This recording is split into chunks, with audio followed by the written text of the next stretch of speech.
السلام علیکم۔ یہ ویڈیو سیریز فرزندان پاکستان کی خدمات پر مشتمل ہے۔ آج کی ویڈیو بینک دولت پاکستان یعنی اسٹیٹ بینک آف پاکستان کے بانی جناب زاہد حسین صاحب کی خدمات پر مشتمل ہے۔ آپ 1893 میں کرنال میں پیدا ہوئے۔ آپ کے والدین کا تعلق مظفر نگر اتر پردیش سے تھا۔ آپ نے اپنی ابتدائی تعلیم مظفر نگر اتر پردیش سے حاصل کی۔ گریجویشن کی ڈگری علی گڑھ مسلم یونیورسٹی سے حاصل کی۔ آپ نے انڈین آڈٹ اینڈ اکاؤنٹس میں کام کیا اور 1918 میں الہ آباد میں ریلوے میں نوکری حاصل کر لی اور وقت کے ساتھ انڈین ریلوے کے دہلی میں چیف کمشنر بن گئے۔ قیام پاکستان سے قبل آپ علی گڑھ مسلم یونیورسٹی کے وائس چانسلر تھے۔ قائد اعظم محمد علی جناح قیام پاکستان سے قبل تمام اہم افراد سے ملاقاتیں کرتے تھے۔ شواہد بتاتے ہیں کہ قائد اعظم پاکستان کے لیے قابل اور ذہین افراد کی فہرست بھی مرتب کر رہے تھے۔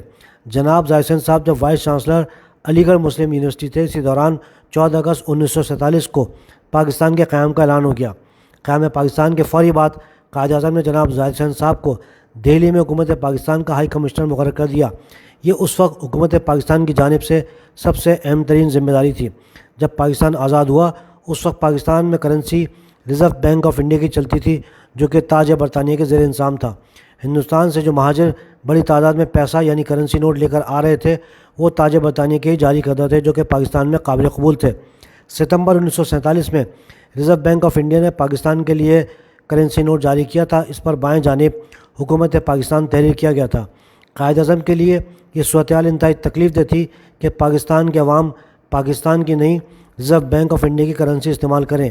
ماہرین نے قائد اعظم کو یہ کہہ دیا تھا کہ 3 یا 4 سال تک آپ کے لیے مرکزی بینک قائم کرنا ممکن نہیں ہوگا، کیونکہ آپ کے پاس پیسہ نہیں ہے۔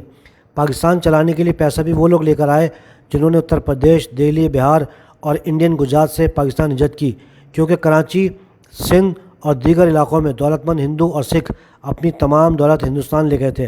یاد رہے کہ پاکستان کو ہندوستان سے اس کے حصے کے 55 کروڑ روپے ملنے تھے، جو آج تک نہیں ملے۔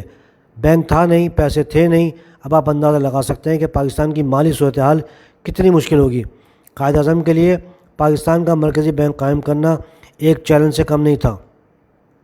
آپ ذرا یہ ویڈیو ملاحظہ فرمائیے۔ The country coming into being without a central bank, as per the Pakistan Monetary System and Reserve Bank Order 1947, the Reserve Bank of India was legally a common institution obligated to manage the currency of Pakistan and to carry on the business of banking in Pakistan till 30th September 1948. Ford Foundation had said that Pakistan would not be able to set up a bank for at least 3-4 years. And then Qaid Azam contacted my father and he said, this is the problem. He said, give me some time and I'll see what I can do. And after 3 months he said, all right, 1st of July we will have the opening. At a time when Pakistan was vulnerable, within a year of its formation, he set up the State Bank in spite of the advice to the contrary by our British advisors at the time, who were running the Reserve Bank of India, which was actually the central bank for Pakistan till the State Bank was set up, which is about almost a year after partition.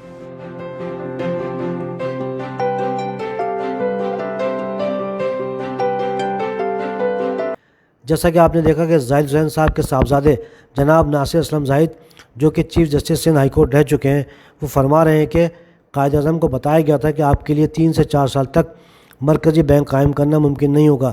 تو قائد اعظم نے جناب زاہد حسین صاحب سے دہلی میں رابطہ کیا اور کہا کہ پاکستان کا مرکزی بینک قائم کرنے کے لیے مشکلات ہیں۔